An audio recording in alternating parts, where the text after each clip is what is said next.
Hey guys, welcome back to the Fool Show. Of course, I am Foolish Phil. Just wanted to give you some of my thoughts after Michigan goes out west to Seattle, loses 27-17 to the Washington Huskies. This was an interesting game. Starting off, right? You're wondering how will Michigan's offense evolve with Orji in his third straight week as a starter, and he went 3 for 7 with, I think, 17 yards, something like that. A couple batted passes. Michigan had three first downs, I think, in his drives, and he was pulled.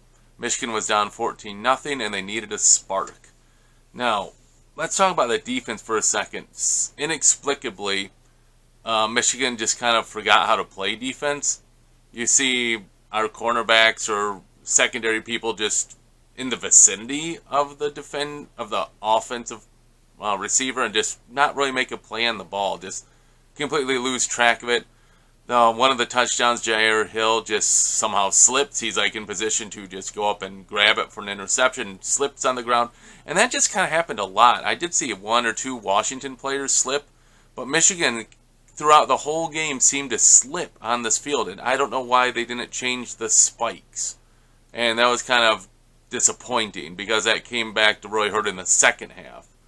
But the secondary was just kind of lost, and Washington was just picking them apart. And not only that, they were up 14-0. You had another missed field goal in the first half, so it could have been 17-0. And then they had one blocked at the end of the first half. But, so special teams was still a factor, but Michigan couldn't really take advantage. So they had to go to the bench, and they got Tuttle.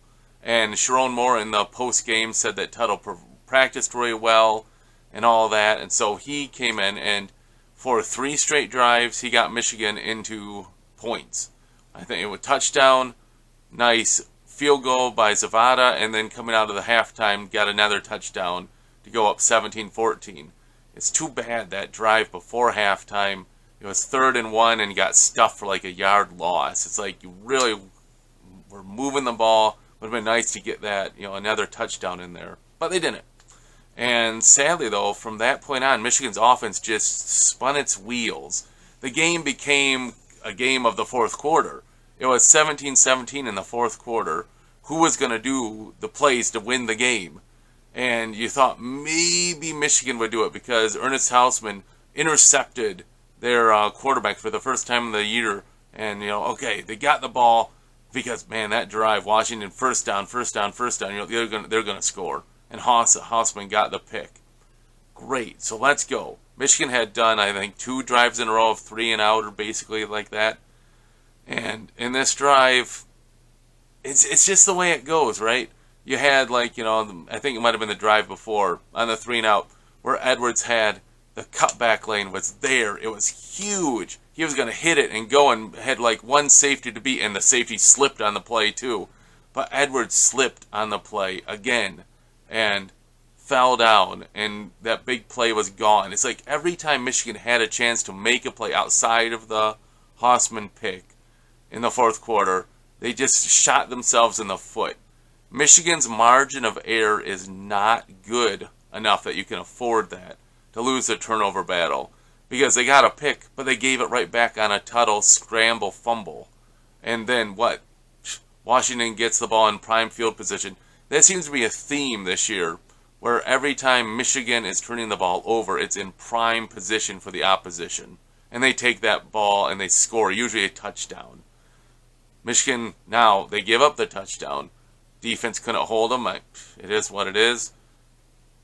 All of a sudden, boom, Michigan has the ball again, and now after 4th down, it took them 2.5 minutes to get 1 first down when they're down by 7 with 6 minutes to go in the game. It's 3.5 minutes to go, and then Tuttle is late on a throw over the middle of the field to Loveland. Defense steps in front of it. It was behind him. So, good job on the defense to catch the ball, but it was not an accurate throw. And then they take that and they, get the benefit of a few calls, but, they hit that field goal. I don't know if Michigan would have done anything anyways, but I'm not going to lament the refs because Michigan shot itself in the foot enough. The refs made an impact, but Michigan didn't take the plays. Again, I know some of my brothers were watching with me. that pass interference on Klein, it was, I think, over the middle. I mean, it was clearly a pass interference, but they don't call it. They don't call it. That's fine. You know, I'm not saying, but the play before that, Edwards slipped when he had a big hole, right? So it should have been a first down, and Michigan executes the play, but they didn't. Elsewhere, Tuttle's scrambling, and I think Amarian Walker was wide open in the middle of the field, but he's scrambling and he doesn't have the reps, and so he misses the play. Michigan's making the mistakes that cost you wins, and that's what happened tonight. Now, it is what it is. I mean, it's tough to win on the road. Michigan's 4-2. They're 1-2 in games I predicted that would be tough for them to win. Obviously, I thought Texas would be a loss. USC, great to get that win.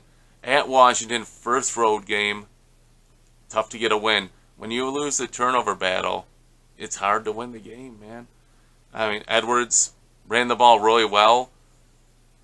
14 carries, 95 yards. He was running pretty well in the first half, especially. Busted off a 39-yarder. Mullings it just seemed like the offense, especially in the second half, just didn't get anything going. You just didn't get that first down going. Then you're starting to turn the ball over. Maybe you're pressing more. And all of a sudden, boom, there you go. And you give that's the 10 points in the fourth quarter off the 2 turnovers. You can't do that in the fourth quarter and expect to win. I don't know what Michigan's going to do going forward. Does Tuttle get the main snaps in the bye week? Right, Michigan's going into bye week. Then they have at Illinois. Does Tuttle get the most of the snaps? I think he did. I think he does. But again, you look at it. Davis Warren benched 6 turnovers in 3 games. Alex Orji, 1 interception, I think. I think it was 1 in 2+ games, plus this one. And then you have Tuttle come in, a fumble and an interception in 3+ quarters, whatever it was.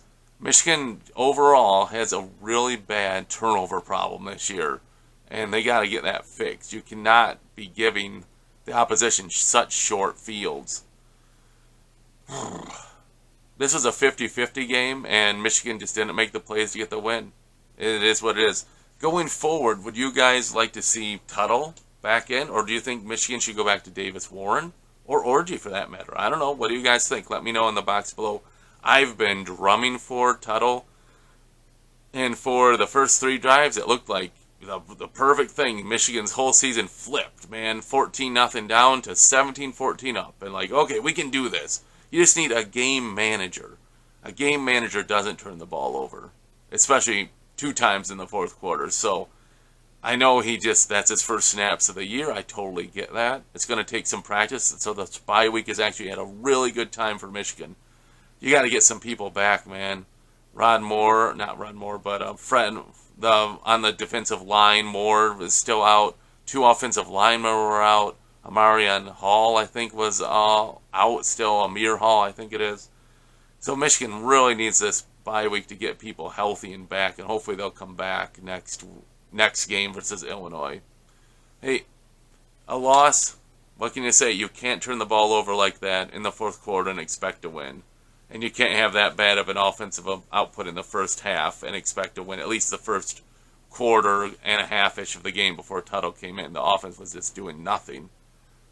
If it's me, I stick with Tuttle because I've seen what Warren can do. I've seen what Orji can do. And okay, give Tuttle a full bye week to practice, and then you got the Illinois week and see what he can do against Illinois and then Michigan State. Try to right the boat here against Illinois, and then gotta beat Sparty. You gotta beat them. You can't lose to Sparty. You can't do that, especially when you got basically a rookie head coach in Sharon Moore and their first-year head coach. He took the position. But you gotta beat Sparty. That's really important. You gotta win that rivalry game because you're probably not beating Ohio State. So, I'm not expecting that. So just gotta beat Michigan State. That will really help Michigan fans absorb getting pummeled by Oregon and Ohio State. We'll see how it goes. But that's what I think is going to happen. Just get Tuttle, give him the bye week, then he gets Illinois and Michigan State, and see where you're at after that. Another loss for Michigan. They're second on the year. They fall to 4-2 on the year, and it is what it is. And we knew it was going to be a tough year. Michigan's playing a tougher schedule than usual. And so there's going to be some bumps, especially with all that turnover. Hey guys, thanks for watching. If you have anything you would like to comment, put them in the box below. I'll try to respond as I'm able to. Although it's a loss, always and forever, go blue.